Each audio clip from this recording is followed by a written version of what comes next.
నమస్తే welcome to Leo news. ఆంధ్రప్రదేశ్లో ఈసారి ఎన్నికలు ఎంత హోరాహోరీగా సాగాయో మనందరికీ తెలిసిన విషయమే. ఈసారి ఎన్నికలను అన్ని పార్టీలు కూడా ప్రతిష్టాత్మకంగా తీసుకున్నాయి. ఇక అందులో భాగంగానే పోలింగ్ రోజు చెలరేగిన హింస గురించి కూడా మనందరం చూసాం. ఇక ముఖ్యంగా వైసీపీ విషయానికి వస్తే పోలింగ్ రోజు తెనాలిలో జరిగినటువంటి ఘటన, ఒక ఓటరు ఎదురు తిరిగి ఎమ్మెల్యేపై చెంపదెబ్బ కొట్టడం, ఇక మాచల్లో జరిగినటువంటి హింస, పిన్నెల్లి రామకృష్ణారెడ్డి ఈవీఎంను బద్దలు కొట్టడం, ఇలా రాష్ట్రం మొత్తం కూడా హింస అయితే చెలరేగింది. అయినా కూడా ఎట్టకేలకు పోలింగ్ అయితే ప్రశాంతంగానే ముగిసింది. ఎక్కడా కూడా రీపోలింగ్ జరిగిన సందర్భాలు అయితే మనం చూడలేదు. ఇక ఇదిలా ఉంటే పోలింగ్కి ముందు అన్ని సర్వేలు కూడా మరి టీడీపీదే కూటమని చెబుతున్నాయి. కానీ రెండు పార్టీలు కూడా మాదే అధికారం అంటే మాదే అధికారం అన్న ధీమాతో ఉన్నాయి. కానీ వైసీపీ ఓడిపోతుంది అన్నట్టు ప్రచారం అయితే జరుగుతోంది. అలాగే ఈ ప్రచారం జరగడానికి చాలా నిదర్శనలు కూడా మనకి ఈ 2 రోజుల నుంచి జరిగిన సంఘటనలు చూస్తేనే అర్థమవుతుంది. పోలింగ్ ఎప్పుడైతే ముగిసిందో అప్పటి నుంచి కూడా వైసీపీకి సంబంధించినటువంటి ఏ ఒక్కరూ బయటకు వచ్చిన సందర్భాలు, మీడియా ముందుకొచ్చి మాట్లాడిన సందర్భాలు కూడా మనం చూడలేదు. అయితే జగన్ మాత్రం ఐపాక్ దగ్గరికి వెళ్ళి ఈసారి గతంలో కన్నా ఒక సీటు ఎక్స్ట్రానే వస్తుంది అని చెప్పారు. కానీ ఆయనైతే చెప్పారు, కానీ మరి అక్కడ ఐపాక్ టీం అయితే మరి చెప్పిన సందర్భం అయితే ఆ రోజు మనం గమనించలేదు. ఇప్పుడు ఎన్నికల స్ట్రాటజిస్టులు కావచ్చు, సర్వే సంస్థలు కావచ్చు, రాజకీయ విశ్లేషకులు కావచ్చు, వీరందరూ చెప్తున్న దాని ప్రకారం వైసీపీ ఓడిపోతే జగన్మోహన్ రెడ్డి పరిస్థితి ఏంటి? ఇప్పుడు చాలా మందిలో మెదులుతున్నటువంటి ప్రశ్న, అసలు జగన్మోహన్ రెడ్డి ఎందుకు ఓడిపోతారు? జగన్మోహన్ రెడ్డి ఈ 5 ఏళ్ల పరిపాలనే ఆయనకు శాపంగా మారింది అంటున్నారు. గతంలో ఎన్నికల ముందు ఒక్క ఛాన్స్ అంటూ అధికారంలోకి వచ్చారు. అయితే ఈ రోజుతో సరిగ్గా ఆయన ముఖ్యమంత్రిగా ప్రమాణ స్వీకారం చేసి 5 ఏళ్ళు అవుతోంది. ఈ 5 ఏళ్లలో ఆయన సాధించిన ఘనత ఏంటి? ఆయన మార్క్ పాలన ఏంటి అంటే చెప్పుకోవడానికి ఒక్కటి కూడా లేదు అంటున్నారు ఆంధ్రప్రదేశ్ ప్రజలు. గతంలో ఎలక్షన్ టైంలో ఆయన చాలా హామీలనే ఇచ్చారు. ముఖ్యంగా వస్తే మద్యపాన నిషేధం, సిపిఎస్ రద్దు, మెగా డిఎస్సి, ఇలా ఆయన నోటికొచ్చిన హామీలను అయితే ఇచ్చుకుంటూ పోయారు. మరి వాటిలో ఈ 5 ఏళ్లలో ఆయన ఎంతవరకు నెరవేర్చారు? గతంలో ఆయన ముఖ్యమంత్రిగా 5 ఏళ్ల క్రిందట ప్రమాణ స్వీకారం చేసినప్పుడు రాజకీయ భేదం, మతభేదం లేకుండా పాలన చేస్తాను అని చెప్పారు. మరి 5 ఏళ్లలో అది జరిగిందా అంటే ఎక్కడా కూడా కనపడని పరిస్థితి. నా అక్క చెల్లెమ్మలు అంటూ సొంత అక్క చెల్లెమ్మలనే గాలికి వదిలేశారు. ఇక ముఖ్యంగా సీఎం జగన్మోహన్ రెడ్డి వస్తారు, మాకు రాజధానిని తెస్తారు అని భావించిన ప్రజలకు నిరాశ ఎదురైంది. అమరావతి రాజధాని అనే దాన్ని వదిలేసి 3 రాజధానులను కొత్తగా తెరపైకి తెచ్చారు. మరి ఆ 3 రాజధానులైన కలనైనా నెరవేర్చారా అంటే అది లేదు. రాజధాని పేరుతో ప్రాంతాల మధ్య కూడా విద్వేషాలను రెచ్చగొట్టే ప్రయత్నం చేశారు అన్న మాటలే వినిపిస్తున్నాయి.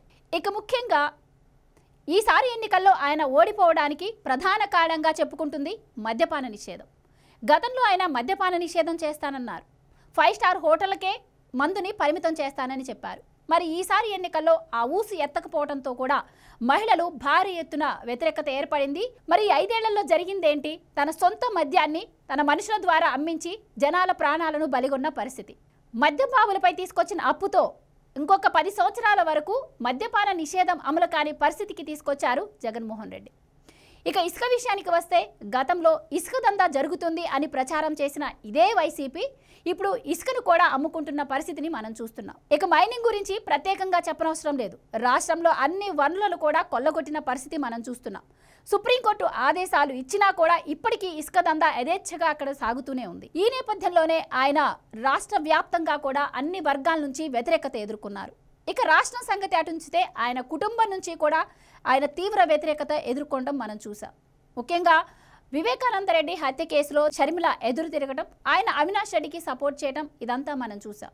ఇక్కడ సొంత తల్లే మరి కొడుక్కి ఓటేయొద్దు అన్న పరిస్థితులను ఒక్క ఆంధ్రప్రదేశ్లో మనం చూసాము అంటే అక్కడ మరి జగన్మోహన్ రెడ్డి ఎంత టార్గెట్ చేశారో తెలుస్తూనే ఉంది. మరి గతంలో కోడికత్తి బాబాయ్ హత్య కేసు అడ్డు పెట్టుకొని సానుభూతితో ఒక్క అవకాశం అంటూ అధికారాన్ని చేజిక్కించుకున్నారు. మరి 5 ఏళ్ల పాలన చూసిన ప్రజలు పూర్తి వ్యతిరేకతను వ్యక్తం చేయడం మొన్న పోలింగ్ రోజు మనం చూసాం. మరి రాష్ట్ర వ్యాప్తంగా ఇంత వ్యతిరేకతను ఎదుర్కొంటున్న జగన్మోహన్ రెడ్డి ఈసారి ఓడిపోతే ఆయన పరిస్థితి ఏంటి? గత 12 సంవత్సరాల నుంచి ఆయనపై ఉన్న కేసులను, అధికారాన్ని అడ్డు పెట్టుకొని వ్యవస్థలను మేనేజ్ చేస్తూ తప్పించుకున్న తిరిగిన పరిస్థితులే ఇప్పటి వరకు మనం చూసాం.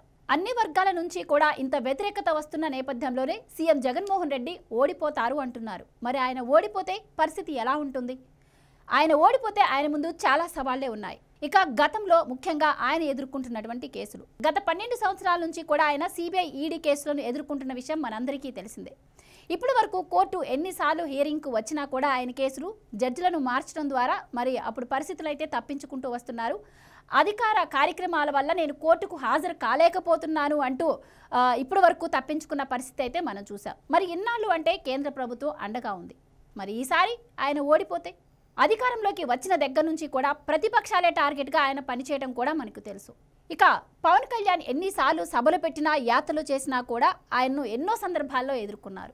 ఇక చంద్రబాబు నాయుడు గారి విషయానికి వస్తే ఆయన ఏ తప్పు చేయకున్నా కూడా సరైన ఆధారాలు లేకున్నా కూడా ఆయన్ను 56 రోజుల పాటు జైల్లో పెట్టిన పరిస్థితి కూడా మనం చూసాం. మరి ప్రతిపక్షాలు ఊరుకుంటాయా? మరి అధికార మార్పిడి జరిగితే ఆయన పరిస్థితి ఏంటి? మరి చంద్రబాబు గారు ఊరుకున్నా పవన్ కళ్యాణ్ ఊరుకుంటాడా? క్యాడర్ ఊరుకుంటుందా? ఈ 5 సంవత్సరాల్లో చేసిన అవినీతి అక్రమాలపై విచారణ జరగకుండా ఉంటుందా? అదే జరిగితే సీఎం జగన్మోహన్ రెడ్డి ఏం కానున్నారు? మరి ఇన్నాళ్ళు ఆయనతో ఉన్న క్యాడర్ ఇక ముందు ఉంటుందా? మరి ఆ క్యాడర్ను ఆయన ఎలా కాపాడుకుంటారు? అధికారంలో ఉన్నప్పుడు వచ్చినటువంటి క్యాడర్ ఇప్పుడు అధికారం కోల్పోయాక ఆయనకు తోడుగా ఉంటుందా?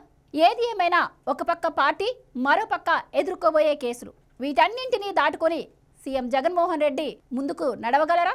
రానున్నది గడ్డు కాలమే అంటున్నారు రాజకీయ విశ్లేషకులు. చూద్దాం మరి జూన్ 4 తర్వాత ఏం జరగనుందో.